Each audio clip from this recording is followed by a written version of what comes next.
Hello guys, in this video I'm going to show you how to check your activity on the RHYTHM HIVE application.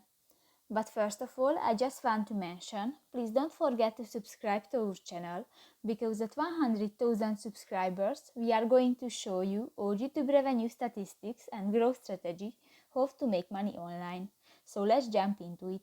First of all, open the application on your device. Go to the content section at the lower left corner of the screen and tap to the activity option.